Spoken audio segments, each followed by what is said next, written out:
Welcome dear students. ये हमारा kinematics का लेक्चर 1 है, इंट्रोडक्शन टू मोशन।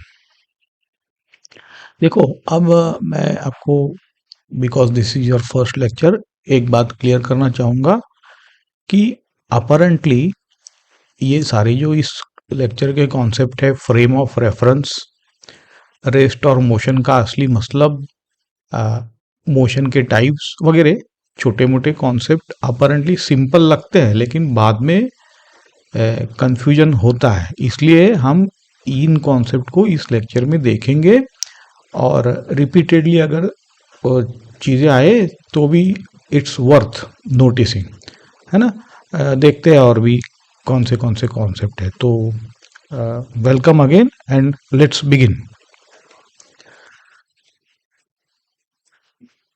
पहले बिफोर वी बिगिन,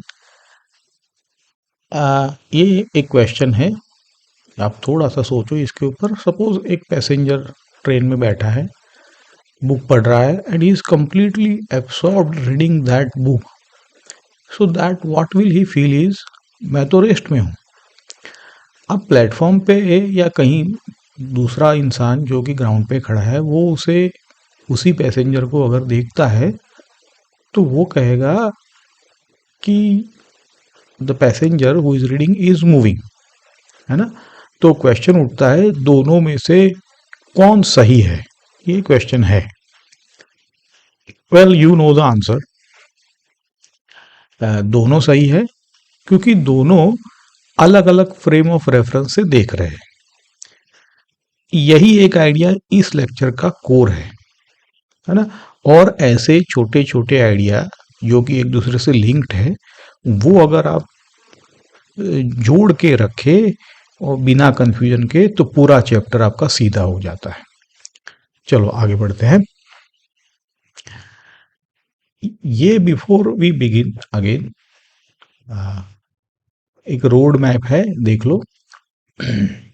ओवरऑल है, ऐसा जरूर नहीं कि हम देखो यहाँ पे लेक्चर्स एक से मतलब आगे 5वां लेक्चर भी है, 6 भी हो सकता है, but just to give you, lecture 1 में यू आर हियर वाला बॉक्स जो है, वहाँ पे हम है ना। और दूसरे में जाएंगे डिस्प्लेसमेंट और वेलोसिटी, तीसरे में एक्सेलरेशन, इक्वेशन ऑफ मोशन वगैरह, 4 में ग्राफ्स होगा, x T, we T, A T, और 5 में प्रोजेक्टाइल, है ना। मैं अगेन आपको just this is the overall एक हमने ये, बट बिकॉज रीगर के हिसाब से हम लेक्चर 1 को है ना और भी लेक्चर में डिवाइड कर सकते हैं। ओके, एक चीज नोट करो, काइनेमेटिक्स में कोई फोर्स नहीं आता और कोई मास भी नहीं आता, सिर्फ मोशन का डिस्क्रिप्शन होता है। फोर्सेस आएंगे आपके डायनेमिक्स में, वो नेक्स्ट चैप्टर है ना। अब आपका जो सीबीएसई क्लास 11 और जेई, ये दोनों के रिलेवेंट है, ये कोई प्रीरिक्विजिट नहीं है, हम फ्रेश से स्टार्ट कर रहे हैं। Okay, we will repeat certain concepts over and over again. Now this is the definition. Box में देखो कि kinematics is the branch of mechanics that describes the motion of objects without asking why they move, है ना। अब ये definition है, सो to speak, ऐसी कोई रिगरस डेफिनेशन नहीं है, जस्ट मतलब है कि हम जानते हैं ऑब्जेक्ट मूव कर रहा है, हम पूछ रहे हैं कि कैसे, कहाँ, कितनी स्पीड है, कितनी कहाँ डायरेक्शन है, स्पीड चेंज हो रही है, ये सारी चीजें। लेकिन वाई ना, वो हम नहीं पूछते। वाई का मतलब होता है फोर्स, मास, ये काइनेमेटिक्स का काम नहीं। मैं अगर स्ट्रिक्टली बोलूं तो आप ना पार्टिकल का एक्स, वाई, जेड और टी की ही बात कर रहे हो यहाँ पे। ओके, चलो अब आगे थोड़ा इसी में देखो, लेफ्ट कॉलम में kinematics ask where, how fast, which direction, how is speed changing, और राइट कॉलम में kinematic does not ask why, which force, what mass, ना। ये डिस्टिंक्शन इम्पॉर्टेंट है आपके बोर्ड के एग्जाम में भी, मतलब स्कूल में, और जेई में भी डायरेक्टली पूछा जाता है, is this a kinematic problem और अ डायनेमिक्स प्रॉब्लम, इसीलिए बार बार रिपीट करके बताया गया है आपको। ठीक है, अब इसका जो ओरिजिन है ना, ये वर्ड, वो ग्रीक काइनेमा से आया है। काइनेमा का मतलब है ग्रीक में मोशन, और काइनेमा से बना cinema, pictures in motion, same root है ना, इजी टू रिमेम्बर। आगे बढ़ते अभी पार्टिकल मॉडल की तरफ। आ, ये एक कॉन्सेप्ट है अपने आप में, थोड़ा सा देख लेते हैं। पार्टिकल या पॉइंट मास का मतलब है कि एक ऐसा ऑब्जेक्ट जिसका मास है लेकिन साइज जीरो है, मतलब no length, no area, no breadth, no thickness, nothing, है ना। प्रैक्टिकली ऐसा कुछ एग्जिस्ट करता नहीं है, लेकिन फिजिक्स में ये एक पावरफुल सिंप्लीफिकेशन है इसका। आ, क्या मतलब है, मतलब क्या कब वैलिड होता है ये, है ना, जब बॉडी का साइज मोशन के डिस्टेंस के कंपैरिजन में निग्लिजिबल हो। मैथमेटिकल कंडीशंस ये जो दिख रहे हो स्लाइड पे, body size is much less than the distances in motion. इसके यदि एग्जांपल देखो आप, पहला है अर्थ ऑर्बिटिंग द सन। देखो अर्थ का डायमीटर और ऑर्बिट का डायमीटर, मतलब ऑर्बिट का डिस्टेंस, है ना। वैसे अर्थ का डायमीटर बहुत बड़ा है, लेकिन ऑर्बिट उससे 1000 times, even no no 10,000 times है। तो देन वी कैन से कि earth is a point mass, अर्थ की size doesn't matter, so this is applicable. Car on highway भी देखो, कार की लेंथ 10 मीटर भी है, तो भी हाईवे तो थाउजेंड्स हंड्रेड्स में होता है, तो again we can say car is a particle. अब स्पिनिंग टॉप है ऑन द टेबल, तो यहाँ पे आप देखो साइज और रोटेशन दोनों मैटर करते हैं, है ना। पार्टिकल मॉडल वैलिड नहीं है, क्रॉस करो इसको ना, आप धीरे धीरे समझोगे जब हम रोटेशन में आएंगे।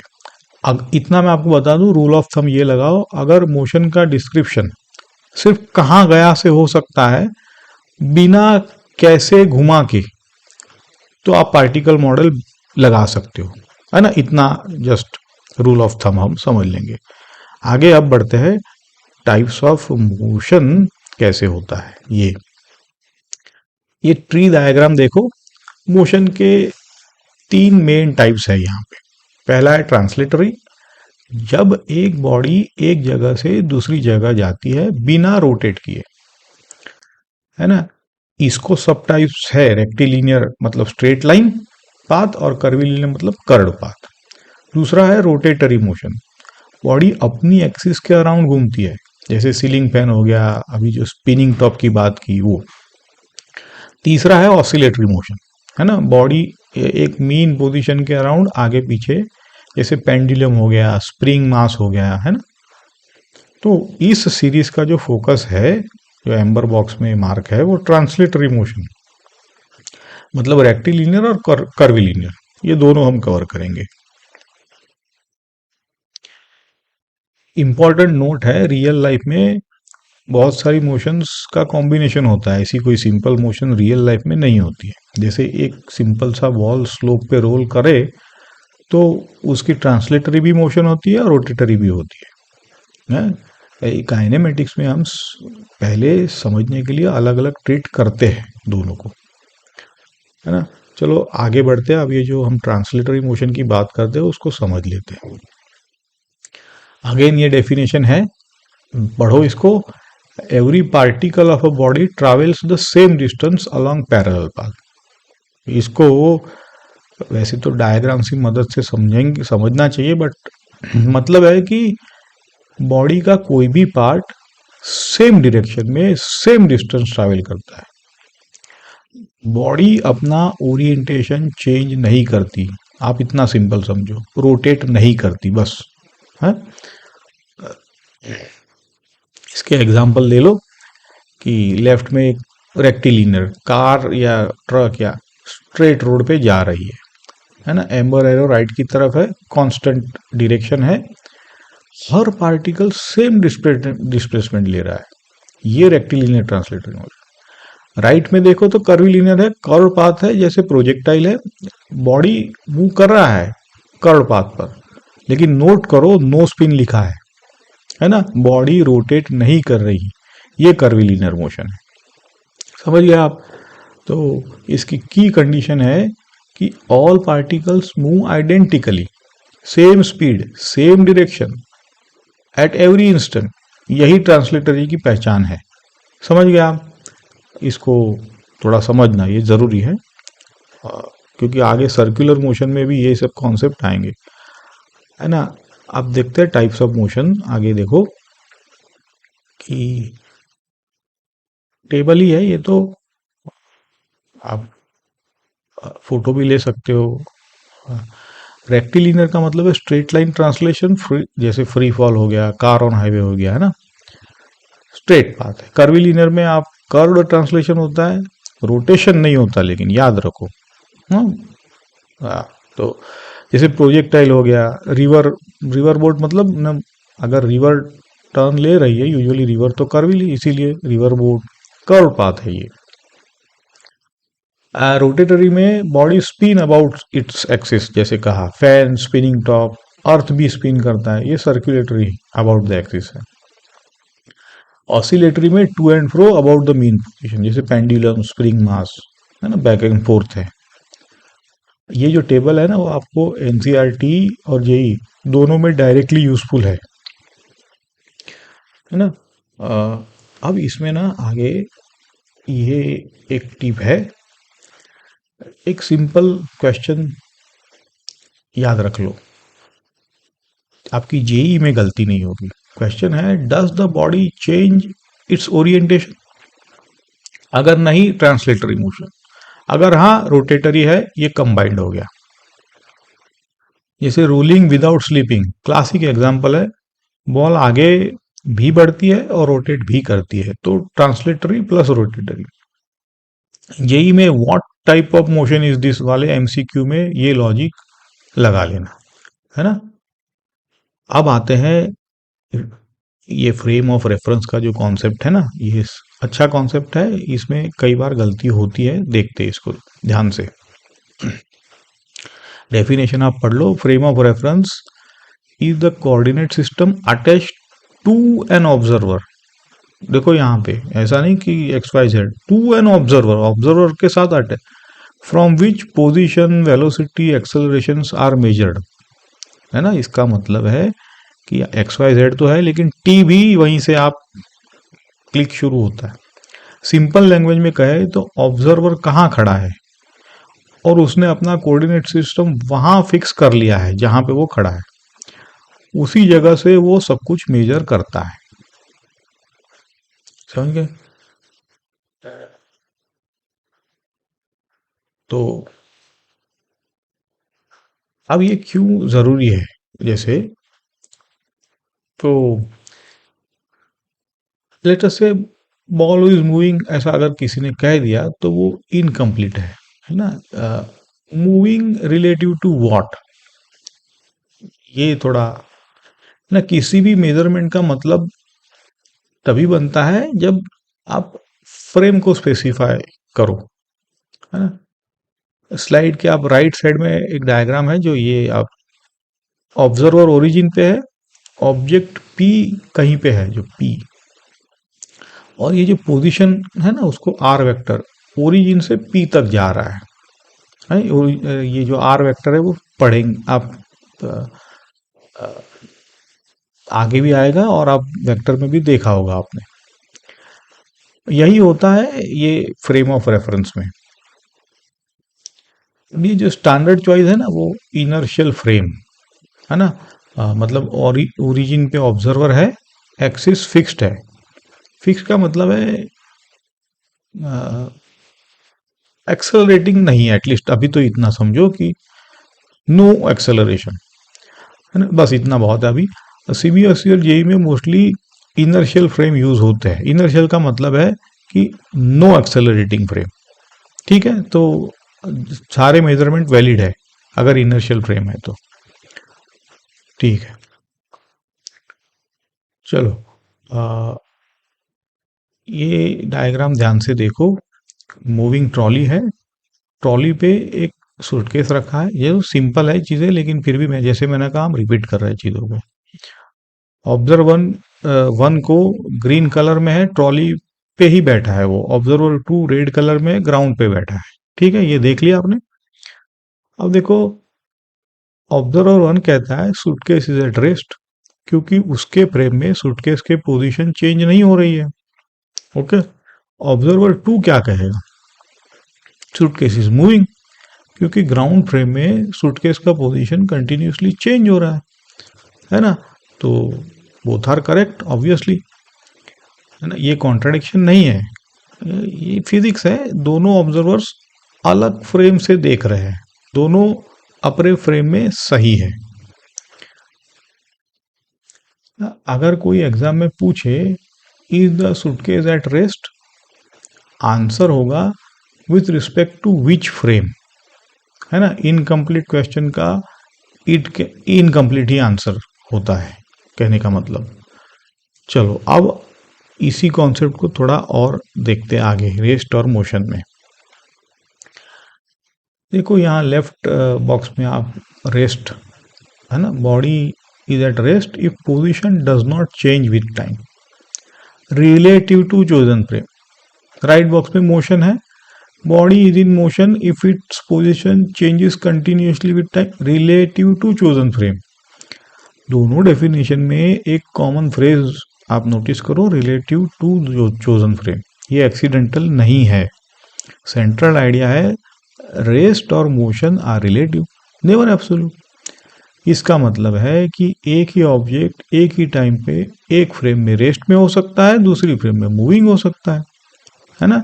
कोई यूनिवर्सल ट्रूली रेस्ट स्टेट नहीं होती नेचर में।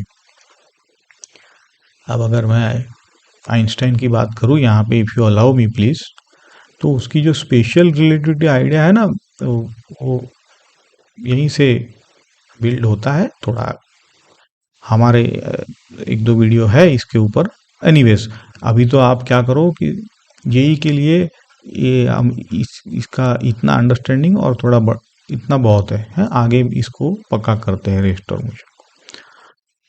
ठीक है, देखो जैसे कहा कि ये रेस्ट और मोशन के लिए ये टेबल देखो, एक बार और कंसोलिडेट करते हैं, पक्का करते हैं। मतलब पोजीशन विथ टाइम रेस्ट में चेंज नहीं होती है, मोशन में कंटिन्यूसली चेंज होती है, लेकिन दोनों रिलेटिव है, फ्रेम डिपेंडेंट है, एब्सोल्यूट नहीं है।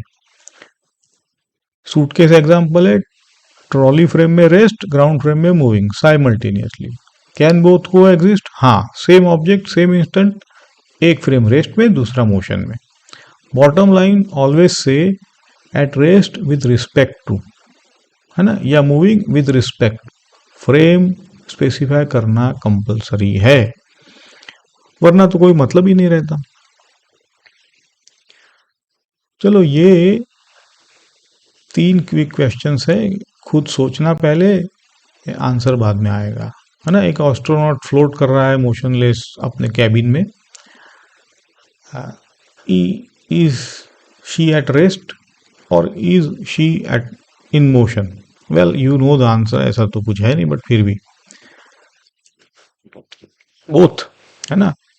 अगर वो फ्रेम उसी फ्रेम में है, आईएसएस जो कहा है उसी केबिन फ्रेम में है तो रेस्ट है। अर्थ फ्रेम में है तो एस्केप वेलोसिटी 7.7 किलोमीटर पर सेकंड होती है, बहुत ज्यादा वेलोसिटी है ये, है ना। तो क्वेश्चन 2 देखो, मैंगो स्ट्रेट डाउन फॉल कर रहा है ट्री से, कौन सी मोशन हो गई है ना। आंसर भले मतलब आपको लगे सिंपल है, बट इसीलिए दिया है कि पक्का हो जाए। ट्रांसलेटरी मोशन है, स्ट्रेट लाइन है, रोटेशन नहीं है ना। अज्यूम करेंगे हम कि अब तीसरा क्वेश्चन है कि रोल्स, बॉल रोल कर रहा है स्लोप पे विदाउट स्लिपिंग। विदाउट स्लिपिंग मतलब ना घसीटा नहीं जा रहा है, रोल कर रहा है। तो क्या ये प्योरली ट्रांसलेटरी है ना? जैसे हमने कहा कि वेल नो, ऑब्वियसली ये रोलिंग बोथ है, मतलब रोलिंग प्लस ट्रांसलेटरी, है ना? कंबाइंड मोशन है ये, क्योंकि आप देखोगे सेंटर ऑफ मास तो आगे भी बढ़ रहा है और बॉल अपनी एक्सिस पे स्पिन भी कर रहा है। चलो, तो इसको आप ऐसे पक्का कर सकते हो। अभी आप लेक्चर में थोड़ा समराइज कर लेते हैं चीजें। ये आप इसका फोटो ले सकते हो, क्योंकि सारे कॉन्सेप्ट एक जगह पे है। काइनेमेटिक्स में how objects move, x Y z और टी की बात है, नो फोर्स, है ना? पार्टिकल मॉडल वैलिड है जब बॉडी साइज डिस्टेंस से बहुत कम है। ट्रांसलेटरी में all particles travel identical parallel path, no rotation. Rectilinear में स्ट्रेट लाइन, कर्विलिनियर में कर्व पाथ। ट्रांसलेटरी के दो है। फ्रेम ऑफ रेफरेंस मतलब ऑब्जर्वर भी होता है, सिर्फ एक्स वाई जेड नहीं, है ना? All measurements relative to it, x Y z plus time. Rest और मोशन हमने देखा रिलेटिव है, कोई एब्सोल्यूट नहीं होता है, और उसमें फ्रेम ऑफ रेफरेंस स्पेसिफाई करो। ओके, तो इस लेक्चर का गोल्डन रूल कह सकते हैं, एसेंस है लेक्चर का पूरा। ऑलवेज स्टेट रेस्ट और motion with respect to frame of reference. Frame अगर स्पेसिफाई करना भूल गए तो स्टेटमेंट फिजिकली, फिजिक्स में इनकम्प्लीट है। ओके, अब लेक्चर 2 में देखते हैं हम, बहुत सारी चीज़ें हैं, बट मेनली तो डिस्प्लेसमेंट है, डिस्टेंस है, ये सारी चीज़ें होती है।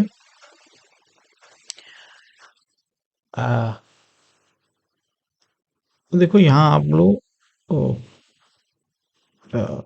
लेक्चर 2 के बारे में हम कॉन्सेप्चुअली तो यही चीज़ें है, but I want to cover various other aspects, so I will cover lecture 1, मतलब एक्सपांड करूंगा मैं थोड़ा before we jump on to this things. But आज के लिए ये प्रैक्टिस प्रॉब्लम है।